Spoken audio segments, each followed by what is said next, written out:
예수께서 이 모든 비유를 마치신 후에 그곳을 떠나서 고향으로 돌아가사 그들의 회당에서 가르치시니 그들이 놀라 이르되 이 사람의 이 지혜와 이런 능력이 어디서 났느냐 이는 그 목수의 아들이 아니냐 그 어머니는 마리아 그 형제들은 야고보 요셉 시몬 유다라 하지 않느냐 그 누이들은 다 우리와 함께 있지 아니하냐 그런즉 이 사람의 이 모든 것이 어디서 났느냐 하고 예수를 배척한지라.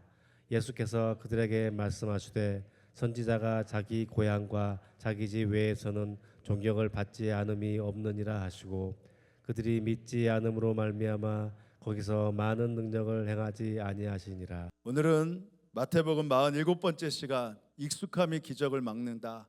익숙함이 기적을 막는다. 꼭 기억하시고 이것만 기억하시면 됩니다. 익숙함이 기적을 막는다. 익숙함이 좋은 것인가? 좋을 수도 있지만 그 익숙함이 우리의 역사들을 막을 수 있다. 바로 이 제목이죠.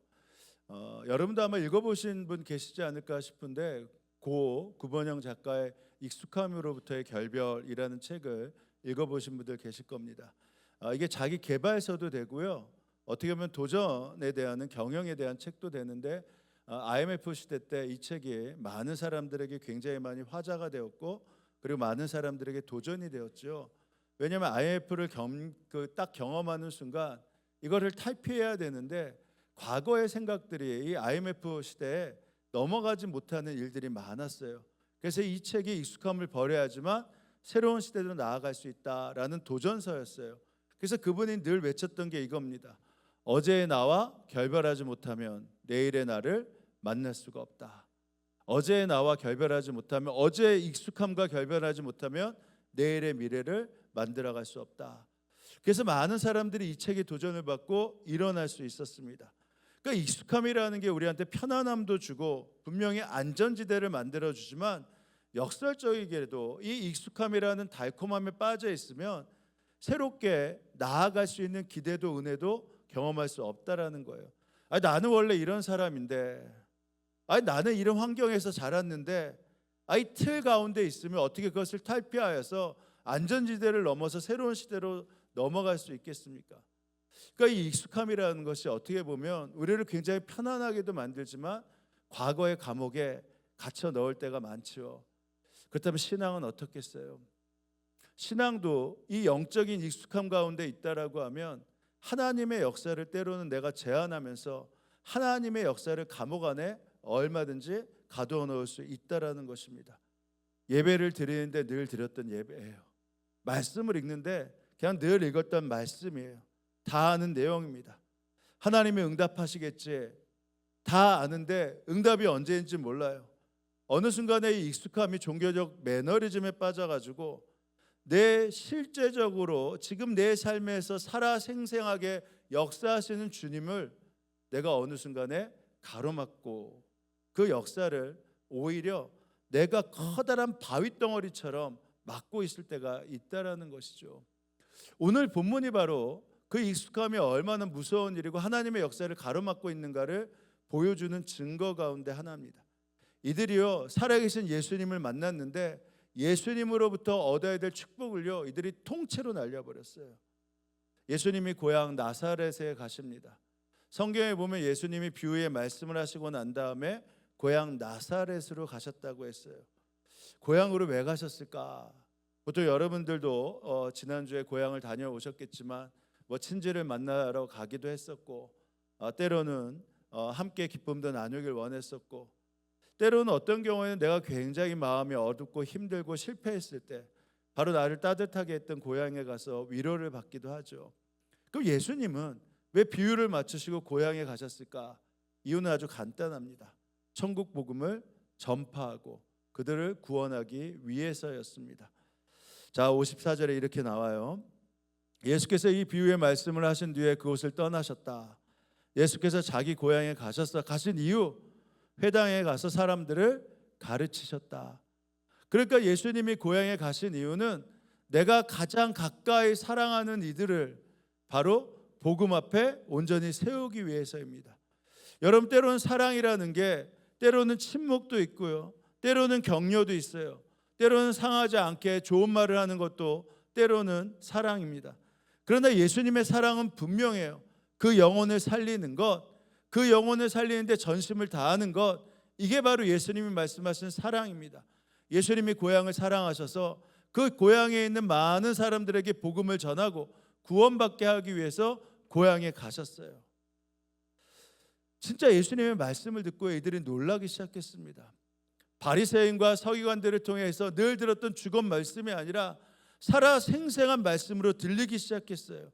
죄에 대한 단어, 구원에 대한 단어, 사랑에 대한 단어, 영성의 단어가 생명의 언어로 자기들 마음 가운데 다가오기 시작했습니다.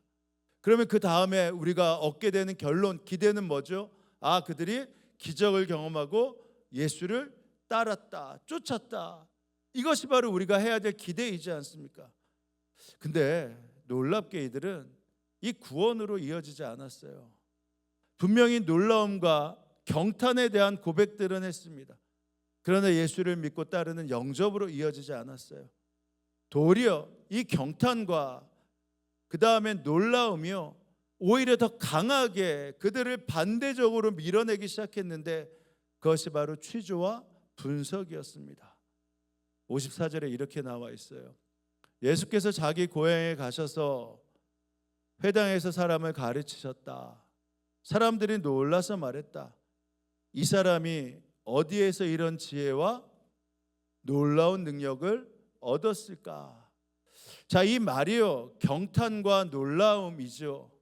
근데 그 다음에 만약에 그랬다면 이 지혜를 가지고, 이 놀라운 능력을 가지고 우리도 따라야겠다라고 나와야 되지 않습니까? 근데 55절에 보면 기가 막힌 구절이 나와요. 근데 이 사람 목수의 아들 아니야? 그의 어머니 마리아 아니야? 그의 아우들 야고보와 요셉과 시몬과 유다가 아니야? 그러니까 이들에게 있어서는 놀라움과 경탄을 전하는 예수님보다 어느 순간에 반대적으로 자신들이 알고 있었던 예수, 자신들이 어릴 때 보았던 예수가 더 크게 보이기 시작했어요. 이 말은 무슨 말입니까?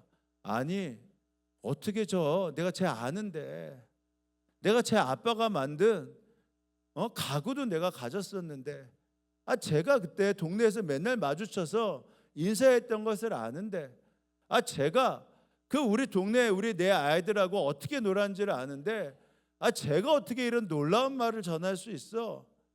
이게 믿어져? 이게 가능해? 이렇게 표현을 하기 시작했다라는 것입니다.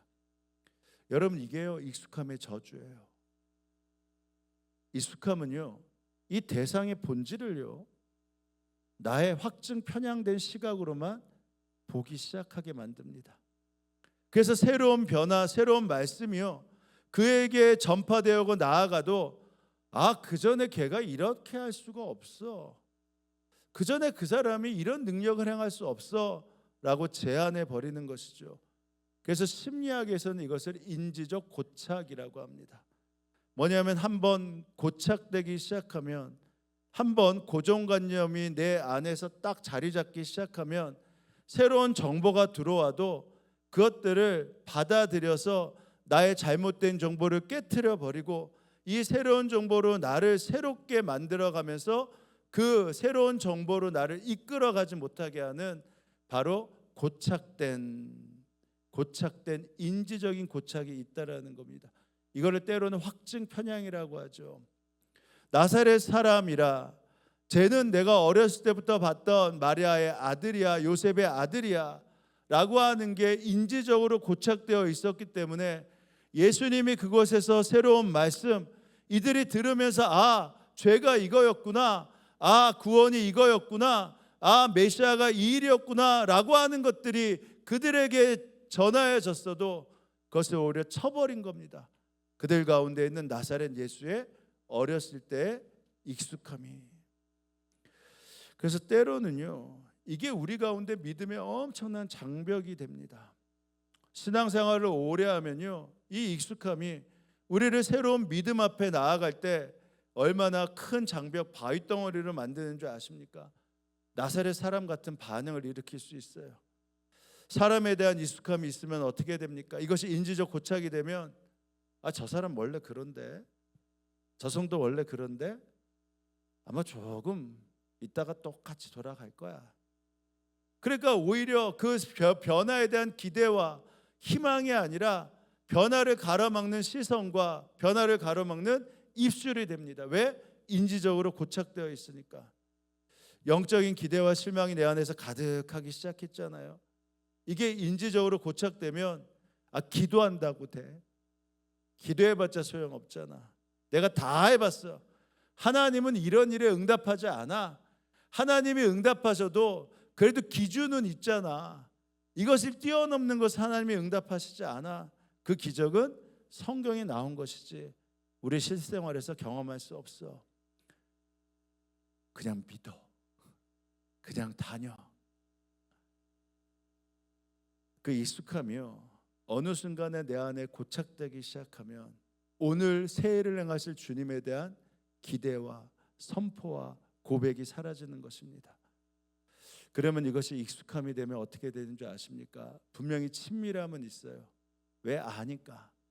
근데 이 부정적인 친밀함이요, 오히려 결국은 영적 무례함으로 발전됩니다. 쟤는 안 돼. 기도한다고 되는 게 아니야. 자, 보세요. 56절에 이들이여 인지적 고착, 익숙함으로 예수를 바라보면서 예수님의 말씀을 쳐내기 시작한 다음에 그 다음 했던 말이 뭔지 아십니까? 그의 누이들도 다 우리와 함께 살고 있지 않은가. 그런데 이 사람이 어디서 저런 자신감과 도발적인 교훈을 얻었단 말인가? 아니, 제 수준에 저런 말을 할 수가 있어? 제 영적인 수준에 저런 것을 행할 수가 없는데, 아니 어디서 이상한 데서 배워와서 저렇게 자신 있게 말하고 저렇게 구원을 선포해. 그 말을 했잖아요. 그러니까 어떻게 된 줄 아시겠어요? 무례함으로 바뀌어요. 57절 말도 안 되는 고백이 있습니다. 그들은 기분이 상해서 예수의 말을 들으려고 하지 않았다. 아니, 예수님의 말씀이 살아있는 말씀이고 그들의 심령도 울리면서 하나님의 말씀으로 들리기 시작했는데, 익숙함이 쟤는 저런 말을 할 수 있을 만한 능력이 안 되잖아. 배움이 안 되잖아. 근데 어떻게 어디서 배워와서 저런 말을 해? 그러면 내가 쟤네들보다 훨씬 더 말 잘할 수 있잖아. 저 말을 하는 게 오히려 내가 듣는 게 이상해. 왜 수준 떨어지게 내가 저 말을 왜 들어? 기분이 상해서 예수의 말을 들으려 하지 않았다. 그래서 예수님이 말씀하셨어요. 그지? 마치 내 고향에서 내 말을 듣는 게 힘들 거야. 예언자는 어디서나 존경을 받지만 자기 고향과 자기 집에서만큼은 예외다. 그리고 나서 58절에 안타까운 결정이고 고백입니다. 그들의 냉담하고 무관심한 태도 때문에 예수께서는 거기서 기적을 많이 행하지 않으셨다. 더 정확하게 말하면 기적을 행하실 수 없었다. 마가복음 6장 5절에는 직설적으로 얘기합니다. 예수님은 그것에서 기적을 멈추셨다. 왜? 받아들이지 않으니까.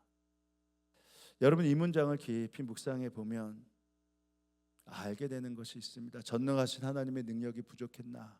아니요. 예수님은 나사렛에 가서 그들에게 복음을 전하면서 살아계신 하나님의 말씀뿐만 아니라 그 능력을 행하기 원하셨습니다. 그러면 전능하신 하나님의 능력이 사라진 것이 아니라 그 능력을 누가 막은 게 되죠? 나사렛 사람들이 막은 겁니다.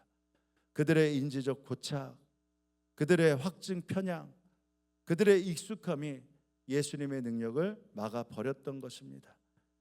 예수님은요, 언제나 자신에 대한 기대와 자신에 대한 갈망이 있으면요, 날마다 새 일을 행하실 수 있는 살아계신 하나님이십니다. 그래서 우리가 신앙의 연수가 쌓일수록 경계해야 되는 것이 무엇인 줄 아십니까? 바로 이 익숙함, 그리고 바로 이 친밀함입니다. 예수님에 대한 말씀이 너무 익숙해요. 예수님 얘기하면 너무 친밀해요. 내 안에 거부감이 없습니다. 근데 친밀함도 좋고 익숙함도 좋은데 그 안에, 그래서 살아계신 하나님에 대한 기대가 없으면 오히려 어느 순간 영적 무례함으로 바뀌어요. 어떻게 능력이 나타나? 어떻게 그런 일이 생길 수 있어? 모태신앙의 단점이 뭐예요? 주님이 더 이상 새롭지 않다라는 것입니다. 어려서부터 익숙했기 때문에 그냥 익숙함으로 들어요. 직분자가 왜 위험한 줄 아십니까? 주님이 아니어도 교회 일을 얼마든지 나이스하게 해낼 수 있어요. 이 일을 경험해 봤기에 이 일도 그냥 이렇게 하는 거지. 하나님의 이름에도 불구하고 그냥 직분자들은 경험해 본 일로 그냥 나이스하게 행사들을 치러갈 수 있습니다. 여러분은 어떠세요? 오늘도 주에 대한 경외함이 있으십니까? 아니면 익숙함으로 이 자리에 앉아 계십니까? 기대함 없는 친밀함은요, 오히려 하나님의 역사를 가로막는 거대한 바위덩어리가 된다니까요. 그 익숙함이 거대한 바위덩어리가 되어서 새 일을 행하실 주님의 일을 막게 되는 것입니다. 그렇지 않은 데도 있잖아요. 놀라운 것은 이 나사렛에서 30km 정도 떨어진 가버나움에서는요, 오히려 하나님의 역사가 너무 많이 나타났어요. 나사렛 사람들은 친밀함으로 예수님의 부모님, 예수님의 형제 자매들까지 다 알 수 있을 만큼 친밀했지만 거기서는 아무런 능력이 없었잖아요. 근데 가버나움은요, 타운 오브 지저스라고 해요. 예수님의 마을이라고 합니다. 예수님이 거기서 사역의 본부로 삼으시면서 놀라운 능력들을 행하셨던 장소가 됩니다. 영적으로 아주 비옥한 땅이었어요. 가버나움에서는 예수님을 목수의 아들로 보는 사람이 없었습니다. 그들은 목수의 아들이라는 것을 들었지만 목수의 아들이 아닌 하나님의 아들, 하나님의 주권자로 그들은 예수님을 대했어요. 로마 백부장이 그러지 않았습니까? 로마의 백부장이 자기의 종이 아팠을 때 예수님이 그래 내가 너희 집에 가서 고쳐주마 했을 때 뭐라고 했습니까? 예수님 오실 필요 없습니다. 예수님은 상천하시 어디에나 계시서 어디에서나 능력을 행하실 수 있는데 굳이 이 미천한 우리의 집에 오시겠습니까? 그냥 말씀만 하십시오. 그는요 상식을 뛰어넘는 존중을 드렸어요. 왜? 그분은 사람의 아들이 아니라 하나님의 아들임을 믿을 수 있었기 때문에 상식을 뛰어넘는 존중을 드렸습니다. 예수님이 뭐라고 말씀하세요? 이스라엘에서 아무도 이런 사람, 이런 믿음을 본 적이 없다. 혈류병 앓던 여인은 어떻습니까? 예수님이 지나가실 때 수많은 사람들이 예수님과 접촉하지만 내가 예수님과 접촉하면 저 사람들은 아니래도 나는 예수님과 접촉하면 예수님의 옷깃만 만져도 나는 나을 줄 믿는다. 예수님의 능력을 믿었습니다. 예수님이 자신의 능력이 나간 걸 알았어요. 그러고 뭐라고 말씀하셨죠? 사랑하는 딸아, 내가 구원하였다. 너는 내 딸이다. 나의 능력을 믿었으니. 심지어는 중풍병자를 이 지붕에서 내린 이 무모한 열정을 보셨습니까? 여러분 이게 이해가 되세요? 지금 내 친구가 중풍병에 걸려서 움직이지 못하는데 이 친구들이 믿었어요. 예수님과만 가면 나을 수 있다. 근데 도저히 그 집을 뚫고 나갈 수가 없으니까 여기 지붕을 뚫은 겁니다. 지붕을 뚫고 밑을 내린 거예요. 이런 무모한 열정이 어디 있습니까? 근데 예수님은 그것을 무모한 열정이라고 보지 않으시고 완전한 믿음이라고 보셨습니다. 왜냐하면 상식과 익숙함을 깨트리는 믿음의 행동이었기 때문이죠. 그래서 예수님께서는 이 중풍병이 걸린 이 친구를 고치셨어요. 그러니까 가버나움의 공통점은 뭔지 아십니까? 늘 새 일을 행하실 주님에 대한 기대와 설레임이 있었어요. 익숙함을 떨쳐버리고 오늘도 주님은 우리와 함께 하시고 새 일을 행하실 수 있다라는 그 믿음을 가졌습니다. 그러니까 우리도 마찬가지라는 것이죠. 예수님 앞에서 내가 나사렛으로 살아갈 수 있고 예수님 앞에서 가버나움을 선택할 수 있다라는 것입니다. 오늘 예배도 지난주의 예배와 같겠지, 늘 듣던 말씀이지, 이렇게 생각하신다면 여러분은 지금 나사렛 한복판에 앉아 계신 것입니다. 하지만 오늘 예배를 통해 주님, 이제 지난주까지 역사하지 않으셨지만 오늘 주님이 바로 나에게 역사하실 차례입니다. 오늘 주님이 나에게 임하실 차례입니다. 오늘 주님의 옷자락을 잡을 때 바로 나의 옷자락을 잡아주시며 내 능력이 나갔다고 하실 차례입니다 라고 고백하고 나간다면 오늘 여러분은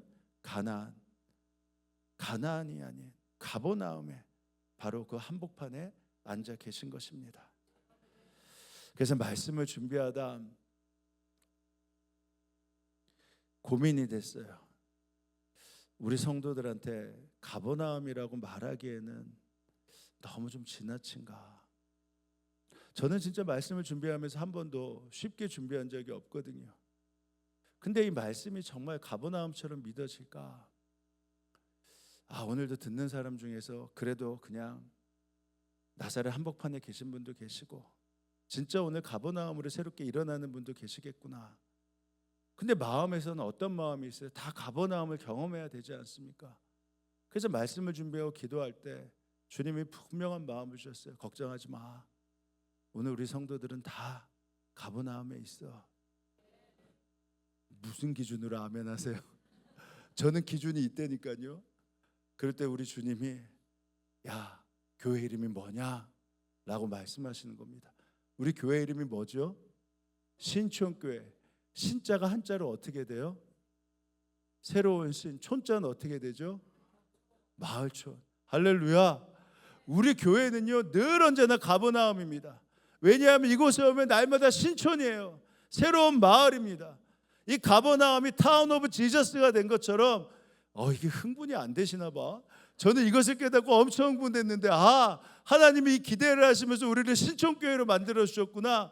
왜냐하면 여러분이 오시면 어제 나사렛이 아닌 오늘의 신촌으로 가버나움으로 오늘 또 새롭게 시작할 수 있다니까요. 왜? 우리 교회 이름이 뭐예요? 신촌교회니까 어제의 익숙함을 버릴 수 있어요. 오늘의 새로움으로 주님 앞에 나아갈 수 있단 말입니다. 믿음의 온도를 날마다 낮추지 않고 높일 수 있는 그 이름으로 거룩하고 자랑스럽게 우리 교회를 염리동에 있는데도 신촌교회라고 말씀해 주셨단 말입니다. 할렐루야. 게다가 우리 깨졌었잖아요. 신촌교회 이름이 새로워지지 않을 것 같으니까 만민교회랑 예루살렘으로 깨어버렸었잖아요. 근데 어떻게 해요? 주님이 우리는 날마다 새롭게 나아가야 되니까 기가 막히게 복원시켜 주셔서 이 염리동에서 어떤 교회를 만드셨습니까? 어떤 교회? 그러니까 우리는 어때요? 다 이곳에 앉으면 가버나움이 될 수 있습니다. 할렐루야.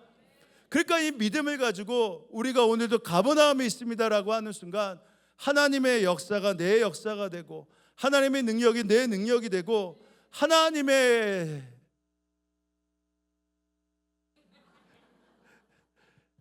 기대라고 하려고 그랬는데 하나님의 꿈이 나의 꿈이 되는 것입니다. 그래서 이를 위해서 꼭 취해야 될 것, 버려야 될 것, 이 두 가지 만들으셔야 됩니다. 무엇을 꼭 버려야 되나? 경건을 버리십시오. 경건을 버리십시오. 이게 뭔가? 왜 경건을 버리라고 하나? 경건의 모양을 버리라는 겁니다. 경건의 모양. 경건의 모양이 나를 익숙함의 틀 안에 만들어놔서 그 안에 진짜 알맹이 있는 살아계신 하나님의 역사들을 막아갈 수 있다니까요. 어느 순간에 이 경건의 모양이요 단단한 돌덩어리가 돼서 화석화시켜서 하나님의 능력을 제한해버린단 말입니다.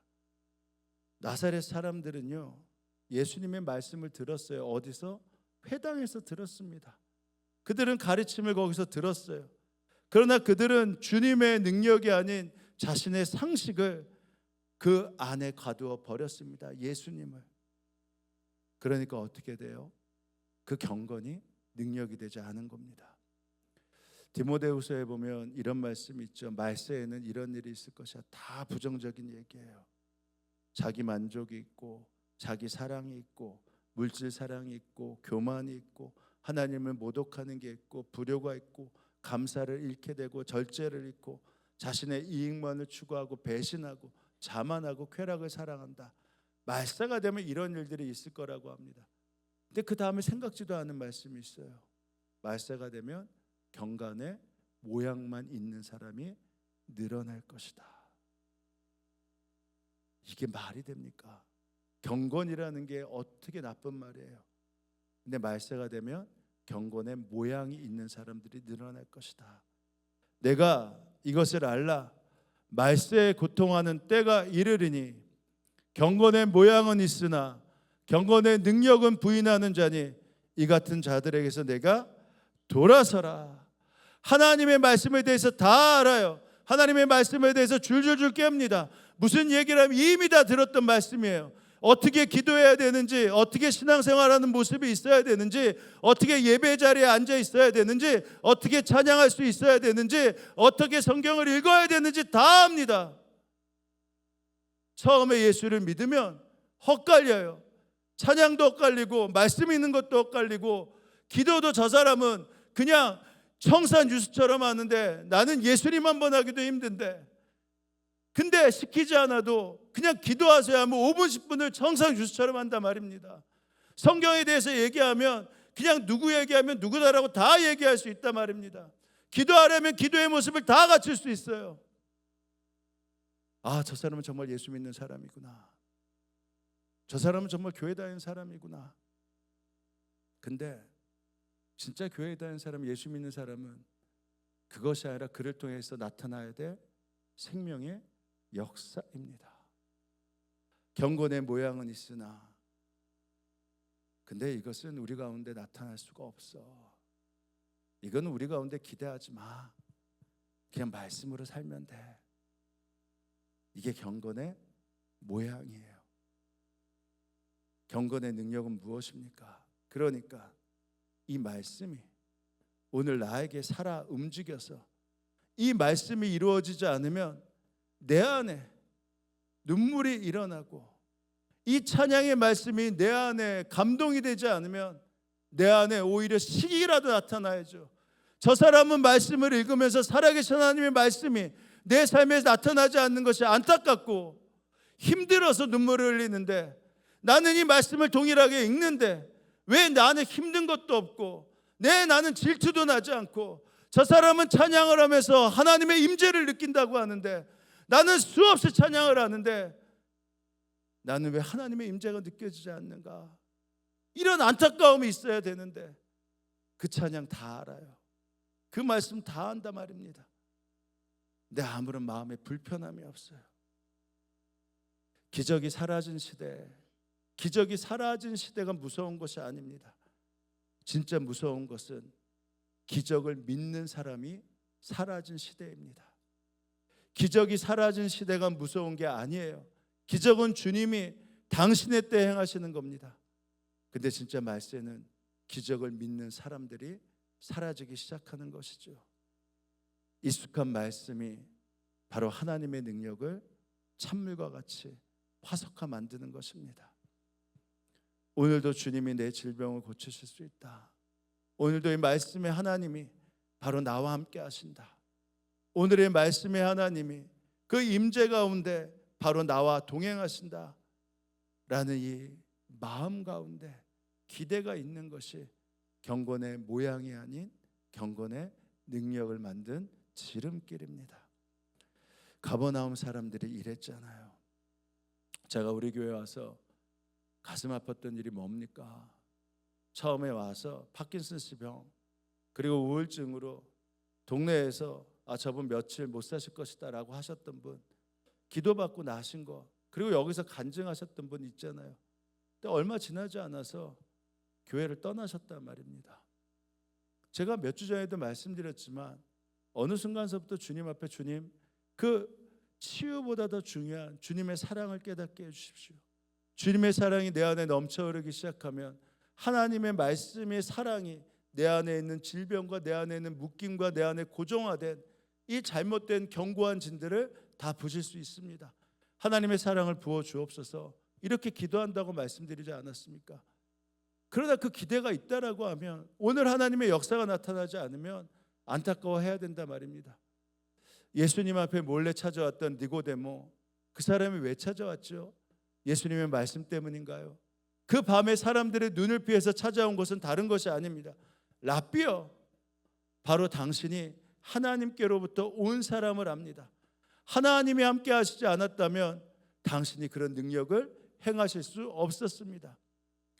니고데모가 예수님을 찾아온 것은 예수님의 말씀뿐만 아니라 그를 통해서 나타났던 하나님의 능력 때문이었습니다. 그것 때문에 질문하며 그 밤에 찾아왔던 거예요. 사도 바울이 수없는 생명의 말씀을 전했습니다. 수없이 지식이 뛰어났어요. 수없이 많은 사람들 앞에서 훌륭한 인격자임을 드러냈습니다. 그러나 그에게 능력이 나가지 않았으면 바로 사도 바울을 보면서 하나님이 보내신 천사다, 하나님의 사람이라는 그 고백을 듣지 못했을 것입니다. 고넬료가 시골에서 왔던 촌부인 어부 베드로를 어떻게 모셔드리고 그 앞에 무릎을 꿇을 수 있었겠습니까? 바로 베드로를 통해서 하나님의 말씀의 능력이 나아가는 것을 받기에, 하나님의 말씀이 살아계심을, 그리고 그 능력과 치유와 기적이 나타남을 받기에 고넬료가 그 어부였던 촌부였던 베드로 앞에 무릎을 꿇을 수 있었던 것이죠. 그런데 우리는 너무 쉽게 합리화합니다. 말씀을 읽으면 되죠. 말씀을 읽은 다음에 그 읽는 이유가 무엇입니까? 그래서 이 말씀이 살아 움직여서 내 삶의 역사함으로 나타나기 위해서 말씀을 읽는 거죠. 우리가 도덕경 읽으려고 이 말씀을 읽는 겁니까? 윤리적으로 살라고 이 말씀을 읽는 것입니까? 이 말씀이 살아있고 생명이 있어 좌우의 어떤 날보다도 강하고 뚫을 만한 역사가 있음을 믿기에 이 말씀을 읽는 거 아니겠습니까? 근데도요, 어느 순간에 나사렛이 되기 시작하면 말씀을 읽으면 되지, 아니 말씀이 좋은 거야, 말씀 읽어. 그래서 당신은 말씀을 왜 읽는데요? 당신이 말씀을 읽는 이유가 뭡니까? 대답을 못해요. 왜? 경건의 모양으로 가득 차 있으니까. 그래서 나의 좁은 틀을 깰 수 있는 바로 주님이 되셔야 됩니다. 이런 찬양 하잖아요. 주의 임재 앞에 잠잠해. 3절이 뭡니까? 주의 능력 앞에 잠잠해. 주 역사하시네. 죄사하고 치유하시는 놀라운 주 은혜.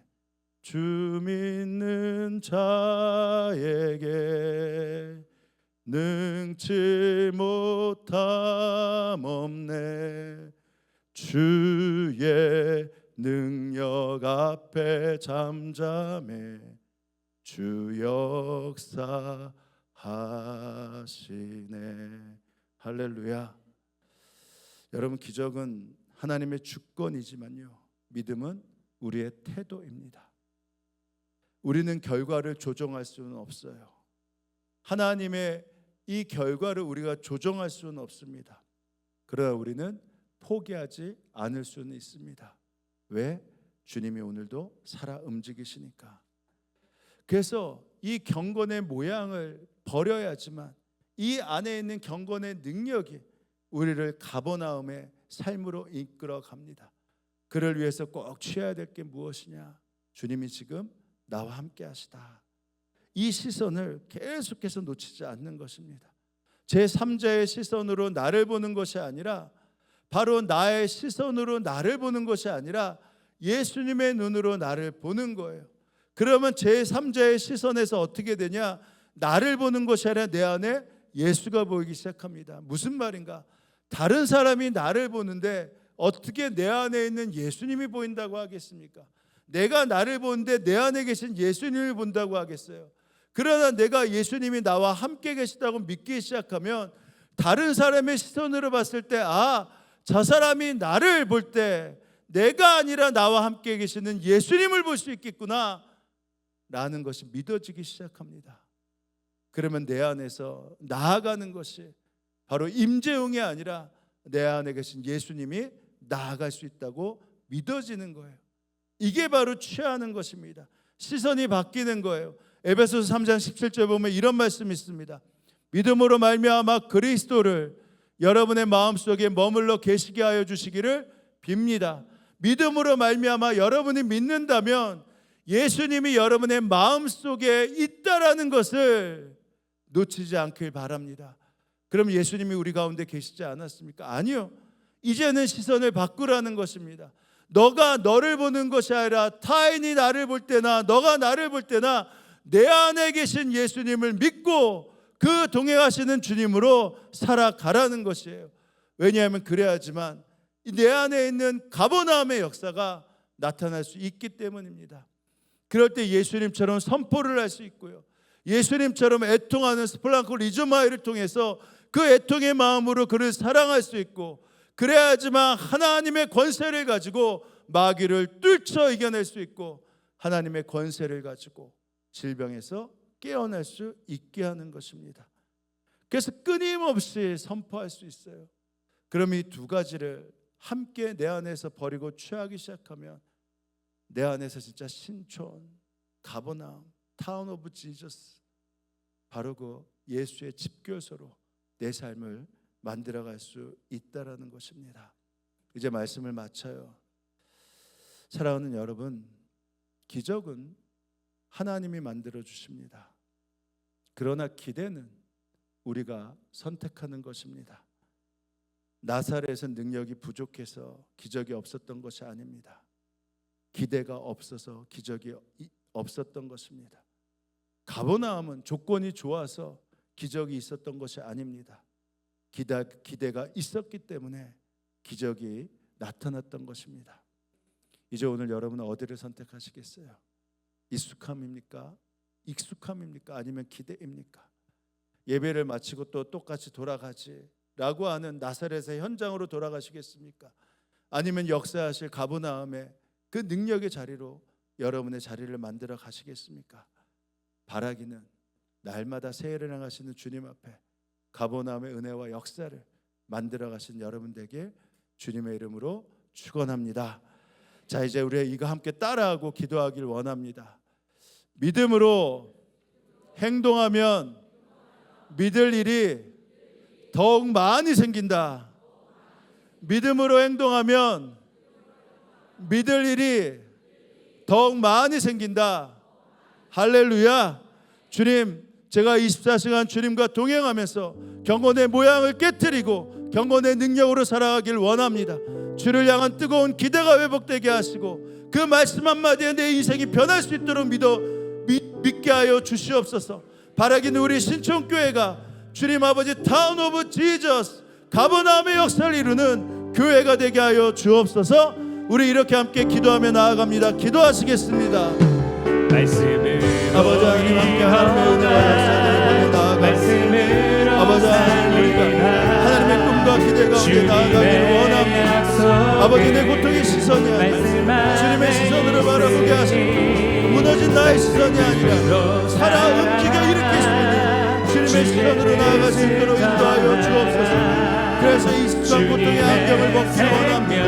주님의 시선을 날 묻히게 하시고 날 일으켜 주셔서 달콤한 주님 익숙함이라는 감옥에 벗어나게 하시고 주님 아버지 신촌교회가 이 시대의 가버나움이 되어 이것의 말을 듣는 자마다 치유가 일어나게 하시고 하나님의 회복이 일어나게 하시고 능력이 일어나게 하셔서 일어서게 하시고 역사되게 하시고 경건의 능력을 경험케 하여 주시고 동행하시는 주님의 신선의 고백과 선포가 날마다 나타날 수 있도록 하나님 아버지 함께하여 주시옵소서. 그 기대와 은혜 가운데 나아갈 때마다 주님의 역사하시고 말씀으로 주시고 날마다 새롭게 은혜와 사랑이 충만하신 하나님 아버지, 오늘도 우리에게 말씀해 주셔서 감사합니다. 우리는 어느 순간 너무 익숙해졌습니다. 예배도 익숙했고 말씀도 익숙했고 기도도 익숙했고 심지어 하나님의 능력까지도 머리로만 아는 익숙함 속에 가두어 두었습니다. 이제 나사렛 사람들처럼 주님을 안다고 말하면서도 기대하지 않았던 믿음, 경건의 모양은 있으나 능력을 기대하지 않았던 마음을 주님 앞에 내려놓습니다. 주님, 우리는 결과를 만드는 사람이 아니라 기대를 선택하는 사람임을 고백하오니 다시금 가버나움에 대한 기대를 회복시켜 주옵소서. 그리하여 우리의 가정이 나사렛이 되지 않게 하시고 우리의 일터가 냉소의 땅이 되지 않게 하시고 우리의 교회가 익숙함에 잠들지 않게 하여 주옵소서. 믿음으로 행동하면 믿을 일이 더욱 많이 생긴다라는 이 고백을 우리가 함께 했사오니 우리도 포기했던 마음에 다시 기도의 불을 붙이게 하시고 안 된다고 했던 입술을 멈추게 하시고 오늘도 주님이 일하실 것이라는 이 놀라운 고백이 우리의 심령에서 터져나오게 하여 주옵소서. 그리하여 우리의 삶이 또 우리 신촌교회가 날마다 새 기대가 살아 숨을 쉬는 영적인 가보나움 그 역사의 장소가 되게 하여 주옵소서. 주님, 오늘도 당신의 뜻대로 북한을 위해 기도합니다. 지금도 지하교회에서 생명을 걸고 예배하는 많은 성도들이 있음을 우리가 보았고 믿었습니다.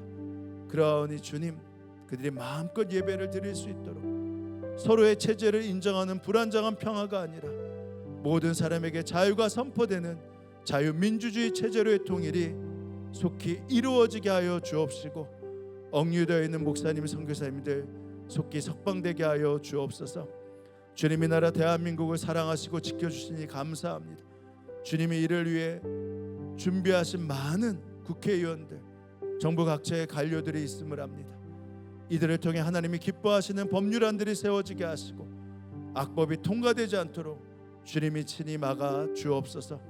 전 세계 선교사님들과 그 자녀들을 책임져 주시고 오늘도 살아계신 주님 앞에 감사함으로 우리의 일부를 떼어 봉헌했습니다. 우리의 예물을 받아 주옵소서. 감사드리며 예수님의 이름으로 기도합니다. 아멘. 우리 이 시간 다 함께 일어나셔서 우리 함께 소개하는, 인사하는 시간을 갖도록 하겠습니다. 자, 옆에 사람과 이렇게 인사할 때 당신이 영적인 가버나움입니다 이렇게 인사하겠습니다.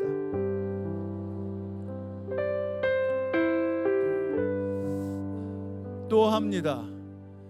날마다 예수님과 동행하며 믿음으로 선포하고 복음을 전하는데 앞장섭시다.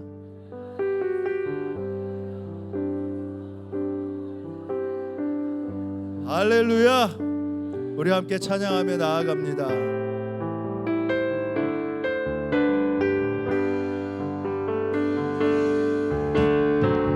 주께서 주신 하루 어떻게 살길 원하실까? 오늘도 기대하며 주의 말씀 보내 목적 없는 하루를 말씀으로 깨우고 믿음대로 살아갈 힘 주시네. 말씀으로 일어나 말씀으로 살리라. 주님의 약속은 말씀 안에 있으니 말씀으로 살아라. 주의 뜻을 전하라. 주님의 생명이 말씀 안에 날마다 거하니 말씀으로 일어나 말씀으로 살리라.